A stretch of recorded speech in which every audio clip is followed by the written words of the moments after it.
दोस्तों नमस्कार। मैं हिम्मत सेठ एक बार फिर आपके सामने उपस्थित हूँ एक नए विषय को लेकर। दोस्तों आज एक शादी की बात करेंगे। एक अनोखी शादी है, बिल्कुल नई तरीके से। वैसे हमारे उदयपुर में तो डेस्टिनेशन मैरिज का एक बढ़िया स्थान बन गया है ये उदयपुर। बहुत सारे होटल्स हैं और बहुत बड़े बड़े मतलब 5 स्टार होटल्स हैं, रिसोर्ट्स भी हैं। तो सब लोग इकट्ठे होते हैं, वहीं पे शादी हो जाती है। और बड़े बड़े स्टार मतलब फिल्मी स्टार वो वहाँ शादी करने आते हैं। और बड़े बड़े उद्योगपति, इवन अंबानी की बेटी की शादी की प्री वेडिंग जो वो थी पार्टी, वो उदयपुर में ही हुई। गोवा गुटखा वाले जोशी जी की पार्टी हमारे उदयपुर में हुई। तो ऐसे कई बड़े बड़े लोग हमारे यहाँ शादी के लिए आ जाते हैं। यहाँ तक कि विदेश में बसे लोग भी। अभी थोड़े दिन पहले ही एक अमेरिकन, जो इंडियन ही है वैसे तो लेकिन एनआरआई है, वो शादी करने उदयपुर आया। और मजे की बात यह है कि अमेरिका के राष्ट्रपति का बेटा, ट्रम्प का जूनियर ट्रम्प, वो भी उस शादी में शरीक हुआ। तो उदयपुर की शादियों का तो मामला बिल्कुल अलग ही है भाई साहब। आज हम उदयपुर की बात नहीं करेंगे, न किसी फिल्म स्टार की बात करेंगे, न उद्योगपति। आज हम एक अलग ही तरह की शादी की बात कर रहे हैं, जो शादी एक झालावाड़ में।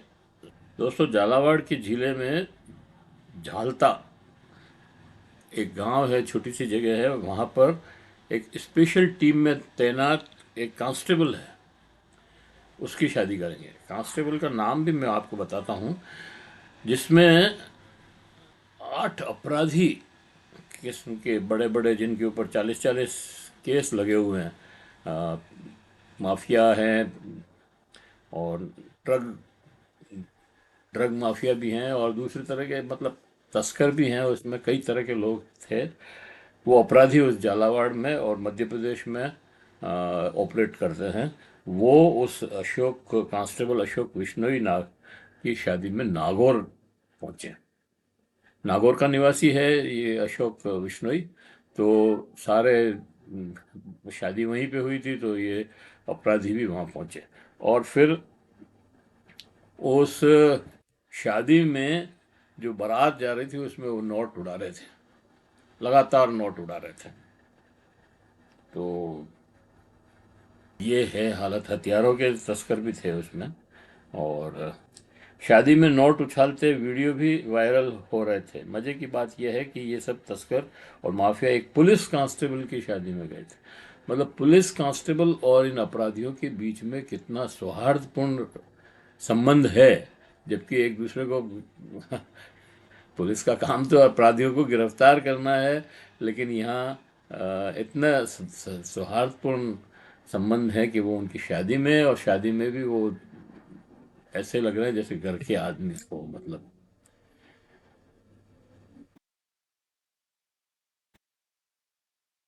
और वो शादी झालावाड़ से 500 किलोमीटर दूर थी, फिर भी वहाँ पहुँचे लोग। और फिर वो वायरल जब हुआ वीडियो उन अपराधियों का और नोट उड़ाते हुए, तब उसमें मतलब उसमें एक पप्पू तंवर करके एक हथियार माफिया भी था। झालावाड़ जिले के एसपी ने अमित कुमार ने अशोक कुमार बिश्नोई को बर्खास्त कर दिया। लेकिन सोचने वाली बात यह है कि माफिया और अपराधियों में से पुलिस के कितने मधुर और गहरे संबंध हैं। अब आप जनता अब आम जनता को न्याय कैसे मिलेगा? ये तो एक दूसरे से मिले हुए पूरक हैं, एक दूसरे से मिले हुए लोग हैं। और फिर ये कैसे विश्वास करें कि लोग जो है, पुलिस वाले जो है, इनसे इन माफियाओं को गिरफ्तार करेंगे या इनको जेल में डालेंगे? नहीं करेंगे ना भाई साहब। तो यही बात है। अब दूसरी बात अपन करें दोस्तों, ये शादी की बात तो हो गई। तो उसके पहले मैं अपील करना चाहता हूँ कि अगर आपने अभी तक भी हमारे यूट्यूब चैनल महावीर समता संदेश को सब्सक्राइब न किया है, तो सब्सक्राइब कर दें, बेल आइकन दबाना न भूलें। और अगर आपने वीडियो अच्छे लग रहे हैं तो लाइक करें, फॉरवर्ड करें, और लोगों को भी भेजें। और दोस्तों, राजस्थान सरकार प्रदेश में गति देने के लिए जल्दी एक योजना बनाकर विकास को गति देने के लिए एक जल्दी नई योजना बना रही है। उसमें जितने भी ये झीलों में जो कलेक्टर ऑफिसेज हैं या एसपी ऑफिसेज हैं, उन पर मुझे लगता है, ऐसा मैं, सरकार अभी कर रही है कि नहीं कर रही है पता नहीं, लेकिन मुझे लगता है कि उनको उनको भी जो है पीपीपी मोड पे उनका जीर्णोद्धार होगा,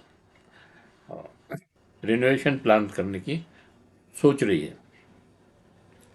क्योंकि राजस्थान सरकार के पास पैसे तो है नहीं, उनके पास इतने पैसे भी नहीं है कि विश्वविद्यालय के प्रोफेसरों को और कर्मचारियों को तनख्वाह दे सके और पेंशन दे सके। पेंशनर तो बेचारे दर दर भटक रहे, मतलब बहुत ही मुश्किल हालत में है। जब इतने बूढ़े लोग हैं, 80-80 साल के भी पेंशनर हैं, 80, 82, 85 साल के, उनको भी पेंशन नहीं मिल रही है। तो सरकार के पास पैसा नहीं है, इसका मतलब तो पैसा नहीं है, तो फिर ये जो रिन्यूएशन का प्लान काम है, ये पीपीपी मोड पे ही करवाना पड़ेगा इनको। तो कलेक्टर ऑफिस में क्या होगा, कलेक्टर के नीचे दो तल तो कलेक्टर के हो जाएंगे, कलेक्टर ऑफिस के हो जाएंगे, 2 तल 3 तल, और ऊपर फिर जो है रेस्टोरेंट बनेंगे, होटल्स बनेंगे, डांस बार भी बन सकते हैं। पैसे कमाने के लिए तो कुछ भी किया जा सकता है, और वो सब पीपीपी मोड पे होगा, क्योंकि वो प्राइवेट निवेश होगा और वो उससे पैसा कमाएंगे। तो ये पैसा कमाने की तरकीब बहुत अच्छी है, निजीकरण करने की, और उससे उनको लाभ ही होगा। चलो कोई बात नहीं। और ये मैं इसलिए कह रहा हूँ ये बात कि इसकी उन्होंने शुरुआत कर दी है। शुरुआत में इन्होंने एक्सपेरिमेंट बेसिस पे सरकार ने रोडवेज के जो अड्डे हैं, बस अड्डे, उनको इन्होंने पीपीपी मोड पे 8 शहर के अड्डों को पीपीपी मोड पे पुनर्विकास करने की सोची है। और उसमें क्या किया है इन्होंने कि टेंडर भी कर लिए हैं।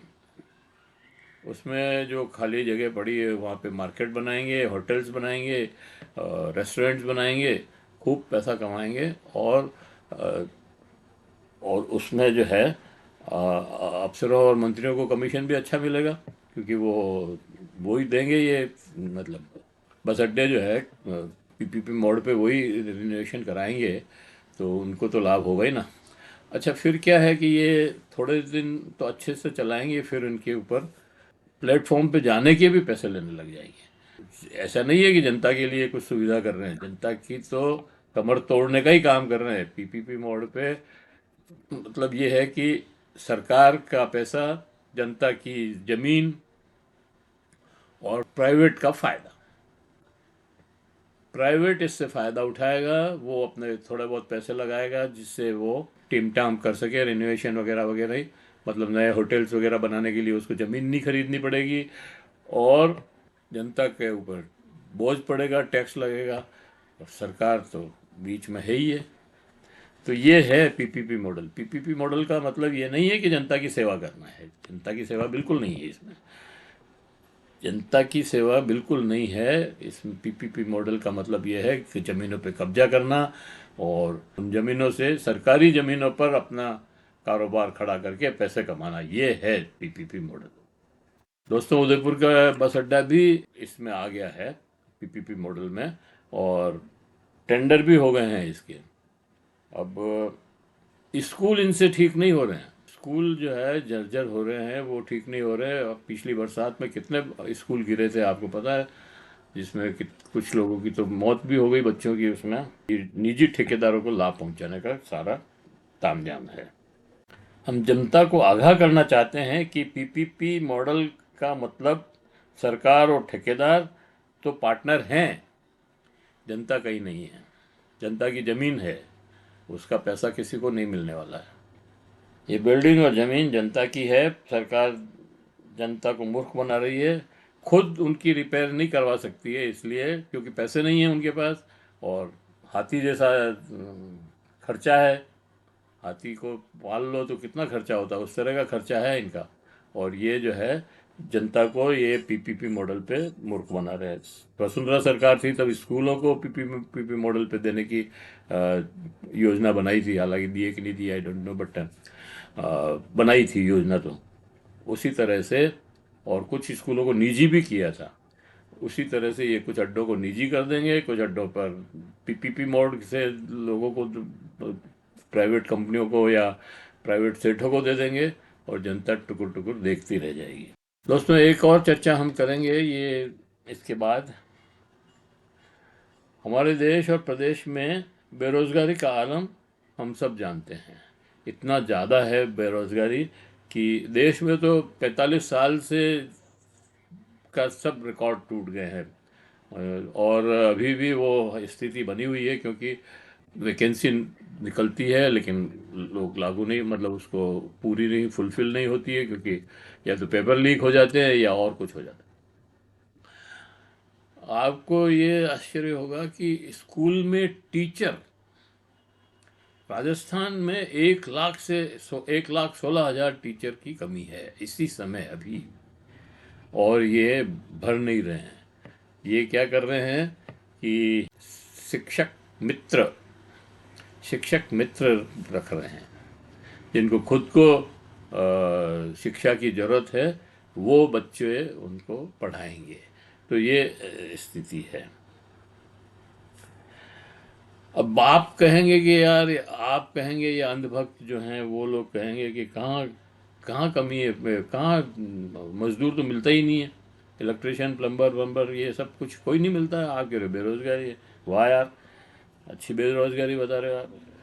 लेकिन दोस्तों, ये इसलिए है कि प्लम्बर और ये इंजीनियरिंग कॉलेज तो प्राइवेट खोले, लेकिन आईआईटी आईटीआई जो है वो भी खोली थी प्राइवेट, लेकिन चली नहीं, वो खाली डिप्लोमा या सर्टिफिकेट देने के ही काम आई।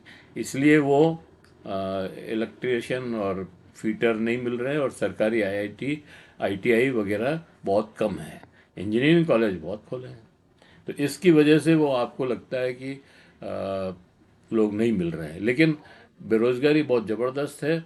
दूसरी बात यह है कि हम जो लोग ये कहते हैं कि भाई आदमी नहीं मिल रहा है, हम एक्चुअली उसकी मेहनत का पैसा नहीं देना चाहते हैं, इसलिए नहीं मिल रहा है आदमी। आप चाहो कि खाली रोटियों के ऊपर दानगी कर ले, तो आजकल वो ज़माना नहीं रहा है ना। खाना खाना खा ले, पेट भर ले और बस हो जाए और वो काम करता रहे, ये अब संभव नहीं रहा है। तो इसलिए आपको लगता है कि मजदूर मिल नहीं रहा है, लेकिन मजदूर वास्तव में बहुत तकलीफ में है, और उस बहुत ज़्यादा बेरोजगार है लोग। और उद्योगों में मजदूरों को आज भी, जो सरकार न्यूनतम वेतन तय करती है, सरकार करती है न्यूनतम वेतन तय, वो भी उद्योगपति नहीं दे रहे हैं। और फिर आदमी बेचारा, गरीब आदमी जो भूखा है, वो छोटे मोटे रोजगार तो करता ही है कहीं। और हमारे प्रधानमंत्री नरेंद्र मोदी ने तो रील बनाओ और पकौड़े तलो को ही रोजगार मान लिया है, तो फिर अब क्या है। अब तो किसी रोजगार की वो बात ही नहीं करना चाहते। लेकिन हकीकत बिल्कुल अलग है दोस्तों। राजस्थान पत्रिका में छपे समाचार के अनुसार रोजगार की शिक्षा देने वाले शिक्षक खुद बेरोजगार न हो जाएं, इससे परेशान हैं।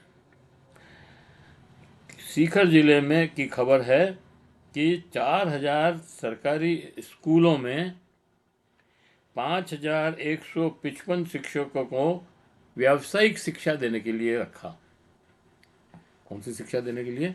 व्यावसायिक शिक्षा, मतलब बाद में कोई व्यवसाय कर सके बच्चा उनको पढ़ करके, देख करके। लेकिन हालत यह है कि 11 महीनों से उनको वेतन नहीं मिला, और अब उनका समय 1 साल के लिए रखा था, तो समय खत्म होने वाला है। तो उनको डर है कि हमारी सेवा का विस्तार होगा या नहीं होगा। विस्तार नहीं होगा तो फिर ये भी बेरोजगार है, फिर नौकरी करनी है। तो जो खुद शिक्षकों की नौकरी का प्रश्न है, तो फिर जो सीख रहे हैं वहाँ उनकी क्या हालत होगी, आप समझ सकते हैं। तो अब आप सोचें कि बेरोजगारी की हालत क्या है। ये है हमारे राजस्थान प्रदेश की हालत। 3 खबरें मैंने आपको बताई, और तीनों मतलब ऐसी है कि जो बहुत ही निराशाजनक स्थिति पैदा करती है। हालांकि हमारे जो मुख्यमंत्री हैं भजन लाल जी शर्मा, वो तो ताल ठोक रहे हैं कि आ जाओ, मुकाबला कर लो, हमने ज़्यादा काम किया, ज़्यादा विकास किया है 2 साल में, आपके 5 साल के से भी ज़्यादा। खैर ये उनका अपना कांग्रेस का और बीजेपी का लफड़ा है, अपन उसमें नहीं पड़ते। अपन तो ये वास्तु स्थिति देख रहे हैं कि कांस्टेबल की शादी में अपराधी जो हार्ड कोड अपराधी हैं वो उसमें शामिल हैं, और दोनों की मिली भगत जो है सामने दिखती है।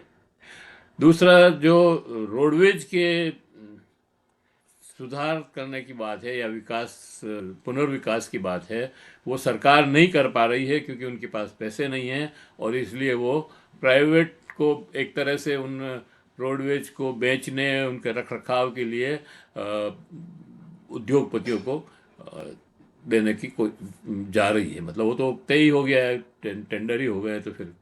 और तीसरी बात यह है कि बेरोजगार जो जो शिक्षक हैं, व्यावसायिक शिक्षा देने वाले, वो भी अपनी बेरोजगारी के दंश से दुखी हैं। तो फिर और क्या क्या क्या जाए। टीचर्स को या यूनिवर्सिटी के प्रोफेसर्स को और कर्मचारियों को पेंशन नहीं मिल रही है, और जबकि उनकी यूनिवर्सिटी की ज़मीन बेची गई है उस पेंशन के लिए, फिर भी उनको पेंशन नहीं मिल रही है। तो ऐसी स्थिति में हम वो ताल ठोकने वाली बात भजन लाल जी कर रहे हैं, वो तो अपनी जगह होगी, खैर वो कांग्रेस और बीजेपी का मामला है। लेकिन हकीकत ये है दोस्तों, अब मैं आपको इसी पॉइंट पर इस वीडियो को समाप्त करता हूँ। आशा करता हूँ कि आपको ये वीडियो पसंद आया होगा। पसंद आया तो लाइक करें, फॉरवर्ड करें, और लोगों को भी भेजें। और अगर आपने अभी तक भी हमारे यूट्यूब चैनल महावीर समता संदेश को सब्सक्राइब न किया है तो सब्सक्राइब कर लें, बेल आइकन दबाना न भूलें। और कमेंट बॉक्स में जाएं, कमेंट लिख सुझाव दें। आपके कमेंट और सुझाव हमें और बेहतर करने की ओर अग्रसर करेंगे। जय हिंद, जय भारत।